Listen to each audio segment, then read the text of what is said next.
Assalamualaikum warahmatullahi wabarakatuh. Kembali lagi bersama saya Bu Farah. Saya adalah guru Al-Quran Hadis untuk kelas 4 Minu Trate Putra Gresik tahun pelajaran 2020-2021. Nah, sebelum kita memulai pembelajaran daring ini, kita ucapkan Bismillahirrohmanirrohim. Nah, pada bab ini kita masih sama, yaitu materi tentang Quran Surat An-Nasr. Nah, kita kemarin sudah melafalkan surat An-Nasr secara bersama-sama dan mengartikan surat An-Nasr secara bersama-sama. Nah, sekarang apa yang akan kita pelajari?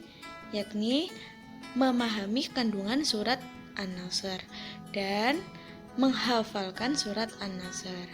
Baik, kita mulai ya.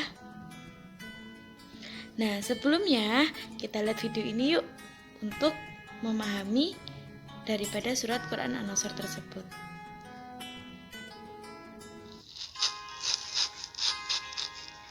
Sejak berhijrah ke Madinah, orang-orang Islam tidak dapat kembali semudah ke Mekah akibat permusuhan yang dilakukan oleh orang musyrikin Quraisy. Namun hati mereka tetap melindungi Mekah, khususnya Ka'bah yang menjadi kiblat dalam sholat setiap hari. Maka pada tahun ke-6 Hijrah, baginda Rasulullah SAW mengumpulkan seluruh umat Islam untuk membawa mereka menuju untuk mendaftarkan haji untuk pertama kalinya di Mekah. Namun, setelah tiba di suatu tempat yang bernama Hudaybiyah, perjalanan mereka itu telah disekat oleh kaum kafir Quraisy. Orang-orang Islam tidak dibenarkan memasuki kota Mekah kecuali untuk mengerjakan haji pada tahun berikutnya, dengan syarat mereka tidak boleh saling serang selama 10 tahun dengan menandatangani perjanjian Hudaybiyah. Perjanjian Hudaybiyah itu menggariskan bahwasannya tidak boleh ada sebaran peperangan di antara mereka orang-orang Islam dengan kafir Quraisy atau dengan siapapun yang menyokong mereka semua. Orang Quraisy yang lari ke pihak Islam tanpa kebenaran keluarga haruslah dikembalikan semula. Tetapi orang Islam yang lari ke pihak Quraisy tidaklah perlu dikembalikan. Orang-orang Islam hanyalah dibenarkan untuk tinggal selama 3 hari saja di Mekah apabila mengerjakan haji. Walaupun kelihatannya tidak adil dan berat sebelah, namun Rasulullah SAW sudah nampak hikmahnya akan perjalanan itu. Mereka mengambil kesempatan itu untuk menyebarkan agama Islam dengan lebih meluas lagi. Utusan dakwah ikut dihantar di negeri yang jauh seperti Rom, Parsi, dan Mesir. Maka jumlah orang-orang Islam bertambah lebih banyak lagi. Namun, perdamaian itu tidaklah dapat bertahan lama karena masuknya tahun kedua. Dalam perjanjian itu, orang-orang Islam dikhianati oleh orang-orang musyrikin Quraisy. Mereka telah bertindak menyerang dalam waktu malam hari dan membunuh semua orang Islam yang ada pada tempat itu dengan kejam.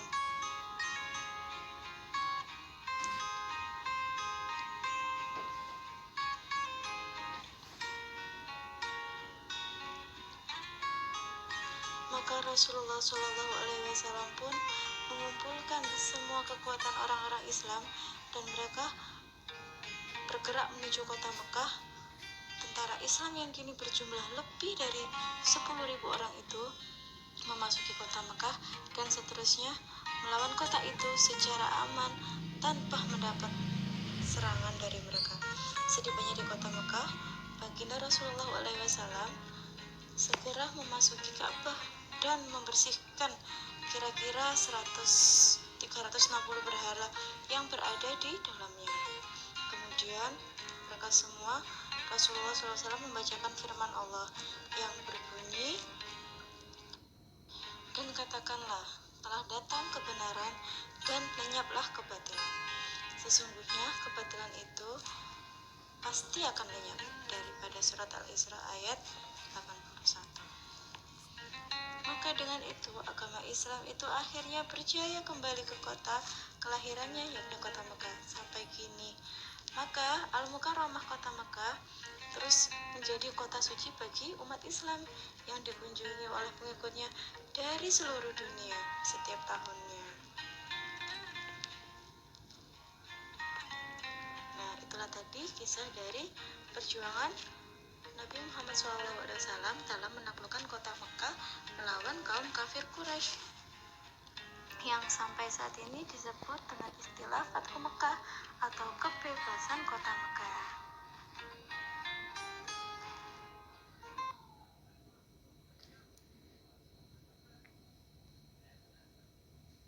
Nah, itu tadi adalah kisah singkat tentang cerita pembebasan kota Mekah atau Fathu Mekah yang terdapat dalam kandungan surat An-Nasr. Nah, sekarang kandungan surat An-Nasr. Bismillahirrahmanirrahim. Dengan menyebut nama Allah yang Maha Pengasih lagi Maha Penyayang. Idza jaa nasrullahi wal fath. Artinya, apabila telah datang pertolongan Allah dan kemenangan. Pada ayat ke-1 ini menyatakan apabila telah datang pertolongan Allah dan kemenangan, telah terbuka kota Mekah yang pada waktu sebelumnya tertutup bagi kaum muslimin. Nabi Muhammad dengan pertolongan Allah memperoleh kemenangan dengan memasuki dan menaklukkan kota Mekah dengan 10.000 pasukan beliau. Berhala-berhala yang selama ini disembah orang kafir Quraisy telah dihancurkan. Ka'bah dan sekelilingnya telah bersih dari berhala dan dikuasai Nabi Muhammad SAW. Kemenangan ini sering disebut dengan Fathu Mekah.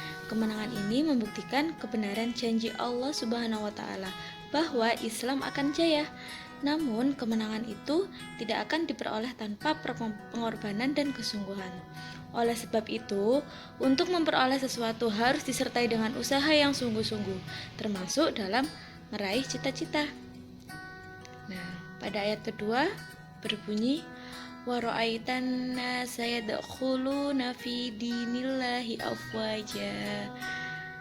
Artinya, dan engkau melihat manusia berbondong-bondong masuk agama Allah. Setelah kemenangan umat Islam, manusia datang berbondong-bondong dari seluruh penjuru tanah Arab. Mereka mengakui agama Islam dan mengucapkan 2 kalimat syahadat. Sejak Fathu Mekah itu, banyak orang menyatakan diri sebagai pengikut Nabi Muhammad SAW. Nah, kandungan surat An-Nasr ayat terakhir yakni berbunyi, fasabbih bihamdi rabbika wastaghfir innahu kana tawwaba, yang artinya, maka ucapkanlah tasbih dengan memuji Tuhanmu dan mintalah ampun kepadanya, sesungguhnya dia amat menerima taubat. Nah, pada ayat ketiga ini Allah Subhanahu wa taala memerintahkan kepada Nabi Muhammad SAW untuk bertasbih dan memohonkan ampunan. Arti bertasbih adalah mengakui kebesaran dan kesucian Allah. Perintah bertasbih adalah untuk mengagungkan Allah Subhanahu wa taala. Hal itu disebabkan kemenangan Rasulullah SAW dan kaum muslimin merupakan karunia Allah Subhanahu wa taala. Rasulullah diperintahkan Allah untuk memohonkan ampunan bagi orang-orang kafir yang sudah bertaubat dan mengikuti syariat Islam. Sesungguhnya Allah Subhanahu wa taala adalah Maha penerima taubat. Nah, itulah anak-anak kandungan surat An-Nasr ayat 1 sampai 3. Nah, sekarang tugas kalian adalah jangan lupa like dan ketik nama absen kelas sebagai bukti keaktifan kalian mengikuti pembelajaran daring ini dengan dikirimkan melalui komentar pada YouTube di bawah ini. Lalu yang kedua, menghafalkan Quran surat An-Nasr ayat 1 sampai 3 beserta terjemahannya. Nah, menghafalkan surat An-Nasr bisa dikirim melalui via WA berupa video. Nah, terima kasih, pembelajaran kali ini sudah selesai. Sekian dari Bu Farah, mohon maaf apabila Bu Farah dalam menyampaikan materi ini terdapat banyak kesalahan.